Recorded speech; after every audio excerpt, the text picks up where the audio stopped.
Okay, silipin po natin. Ayan, silipin na naman po natin ang steel ng Pangasinan.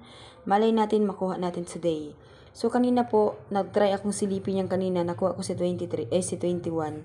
Nasa isip ko na kasi 19, 20. So, baka kako mag-21 dito. Nakita ko kasi sa 12 eh. So, baka kako mag-21. Yun na nga, ginawa na nga 21. So, 13. Ayan, so try natin guys. Wala po dito guys, eksakto talagang lalabas. So ito po ay sumada. So marami po kasi guys sa akin ng babash. Sinasabi na bakit daw po ako post ng post nang hindi naman pala yun ang lalabas. Bakit? Kung alam ko po ba yung ilalabas, isi-share ko pa ba yan sa inyo? ba? Diba? So syempre, itataya ko na yun ng sarili. Ba't ko pa isi-share sa inyo kung alam ko, ba? Diba? So ako po guys ay nagbibigay lang po ng idea at ng pwede ninyong tayaan. Wala din naman po pinipilit yung ayaw tayaan. So, kung wala pong magandang sasabihin, wag na po sana siguro magsalita. So, ito po ang ating sumada today. Advance sumada po ng steel ng Pangasinan. So, continue lang po kasi marami pa rin naman pong naniniwala sa akin. Di ba? So, marami na po ang nanalo at marami na po akong napatunayan. Dito na po tayo guys. So, kung sa bilang po tayo magtitingin, so makikita po natin na si 22 ay wala dyan sa baba. Masyado na pong mataas, So, 21, 22, 23. So, 24. 24. Ano kaya ibaba si 22 din? So, dito po tayo guys sa baba. So, 13. Kitang-kita si 29, So, 29 tayo. Okay, so 29, 21, so 30. Pwede talaga si 29. 4. Okay, yung 4. 4 tayo guys. Tapos, si 26 ay gawin nating 35.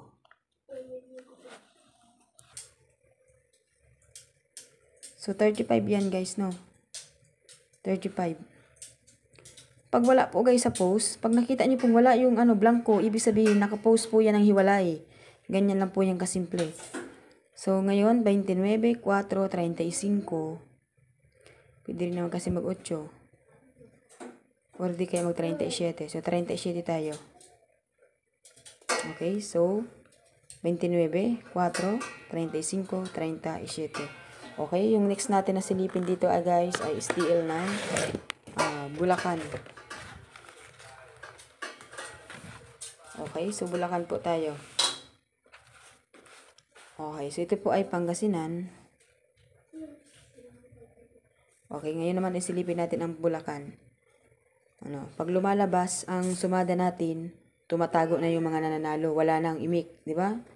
Tapos, ang mag-iimik na lang, yung mga hindi nakatama, yung mga hindi tinayaan, o yung mga natatawa ko doon sa isa na humingi sa akin ng sumada at hindi daw niya makita. Alam nyo guys, binigay ko pa sa kanya yung sumada ng 11.5 sa steel ng Bulacan. Ipinasa ko pa po sa kanya.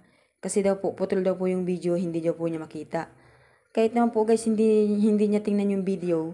Nakapost naman yung number, hindi ba nakalagay sa front, nakalagay po sa front yung numero. Kaya imposible naman po, hindi niya nakita si 11 at 5, di ba? So, okay lang yan guys kung sadya po talagang ganun yung ibang tao. No? So, maaalala ka lang kapag hihingi ulit ng sumada. Pero once na manalo na sila, ay wala na silang pakialam sa iyo. Ayan. So, dito na po tayo guys sa ating next. Bulacan na po tayo. Okay, Bulacan. So, mag-29 po tayo guys. Pareho 29, 20, 21. So, 8, 17. Okay, so 33. Yung 27 kasi guys, pwede. Okay, mag-27 tayo dito. 6, 7, 8, 9, 9. Ay, 27. Meron na. So, 24 bukas. 2, 37, 15, 31, 6. My God. 38. Okay. Okay, so 29, 33, 27, 38, STL po natin ng Bulacan, okay? So good luck everyone. Like and share po tayo guys.